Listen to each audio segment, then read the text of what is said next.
ഇനി ഇവൻ ഉറക്കിക്കഴിഞ്ഞാലേ എനിക്ക് അടുത്ത ജോലി എന്തെങ്കിലും ചെയ്യാൻ പറ്റുള്ളൂ. ഉറങ്ങാൻ വേണ്ടിയിട്ട് കിടപ്പുണ്ട്. ഉറങ്ങുന്നൊന്നും എനിക്കറിഞ്ഞുകൂടാ. ഇച്ചിരി നേരമൊക്കെ കിടന്നിട്ടുണ്ടെങ്കിൽ 1 മണിക്കൂർ കിട്ടിക്കഴിഞ്ഞാൽ അത്യാവശ്യം അടുക്കളയിലുള്ള ജോലിയെല്ലാം ഒതുക്കി പിന്നെ വൈകുന്നേരത്തേക്കുള്ള ചായയെല്ലാം ഇടണം. നമ്മൾ ഉറങ്ങണമെന്ന് പറഞ്ഞിട്ട് ഇതേ കട്ടിലിൻ്റെ അടുത്ത് വന്ന് കിടപ്പുണ്ട്. എന്താണെന്നൊന്നും അറിഞ്ഞുകൂടാ. കഴിഞ്ഞ ദിവസം കണ്ട് എൻ്റെ കുഞ്ഞിൻ്റെ കയ്യിലെല്ലാം ചൂടുവെള്ളം വീണിട്ട്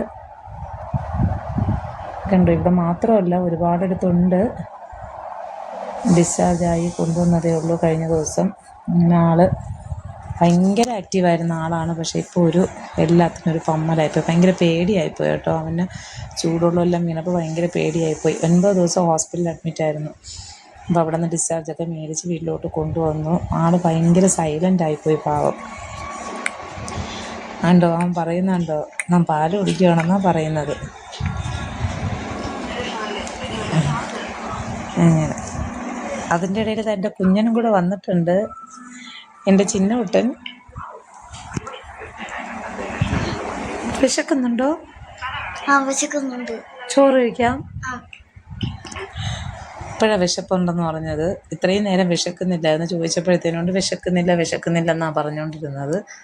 കുറച്ച് കഴിയട്ടെ എന്ന് പറഞ്ഞു. ഇപ്പോൾ വിശക്കുന്നുണ്ടെന്നൊക്കെ പറയുന്നുണ്ട്.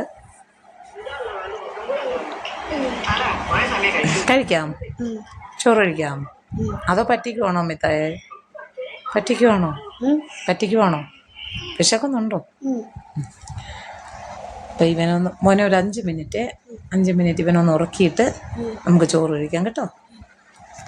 അപ്പം ഇവനൊന്ന് ഉറക്കിയെടുത്തിട്ട് ഇവനിനി ചോറ് കൊടുക്കണം.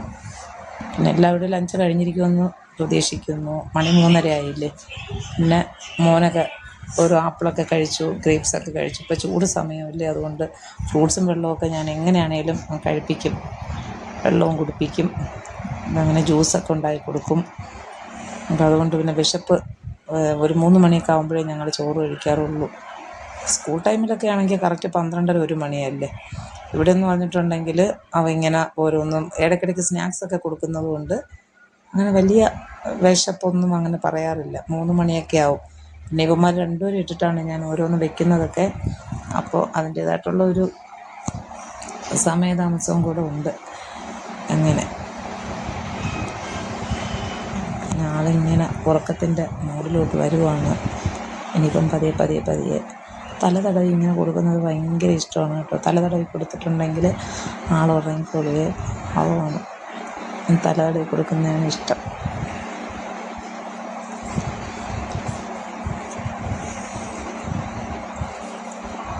അവന് ഉറങ്ങണമെന്ന് പറഞ്ഞിട്ട് അവൻ കട്ടിലിൽ കയറി വന്നതാണ്. 11:30 ആയപ്പോൾ ഒന്ന് ഉറങ്ങിയായിരുന്നേ. പക്ഷേ മരുന്നിൻ്റെയൊക്കെ ക്ഷീണമുണ്ട്. ഹോസ്പിറ്റലിലൊക്കെ ആയിരുന്നപ്പോഴത്തേനുകൊണ്ട് ഉറക്കവേ ഇല്ലായിരുന്നു. അങ്ങനെ മരുന്നിൻ്റെയൊക്കെ ക്ഷീണം നന്നായിട്ടുണ്ട് പാവത്തിന്. തല ഇതുവരെ കുളിപ്പിച്ചില്ല. കുളിപ്പിക്കണ്ടെന്ന് ഡോക്ടർ പറഞ്ഞിട്ടുണ്ടായിരുന്നേ. അപ്പം വയറിലൊക്കെ ഡ്രസ്സിങ് ഉണ്ട്. അപ്പം അതുകൊണ്ട് 2 ദിവസം കൂടെ കഴിഞ്ഞിട്ട് തലയെല്ലാം കുളിപ്പിക്കുകയുള്ളൂ. പുറമെല്ലാം തുടച്ച് ഇങ്ങനെ എടുക്കും. എന്നിട്ട് ഞാനിപ്പോൾ ലീവാണ്. ഞാനൊരു 10-12 ദിവസത്തേക്ക് ലീവ് എടുത്തിട്ട് വീട്ടിലിരിക്കുക എൻ്റെ കുഞ്ഞിനെ നോക്കി.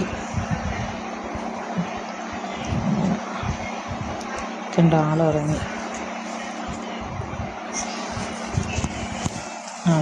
കണ്ടോ, ഉറങ്ങി. ഇനി അങ്ങോട്ടേക്ക് ചരിഞ്ഞ് കിടന്നിട്ട് ഉറങ്ങും. ഇതാണ് എൻ്റെ കുഞ്ഞിൻ്റെ റൊട്ടീൻ. ഇനി ഞാൻ എൻ്റെ മോന് പോയി ചോറ് കൊടുക്കട്ടെ. ഞാൻ ഉച്ചയ്ക്ക് കഴിക്കട്ടെ. എന്തേലും വിശപ്പുണ്ട്.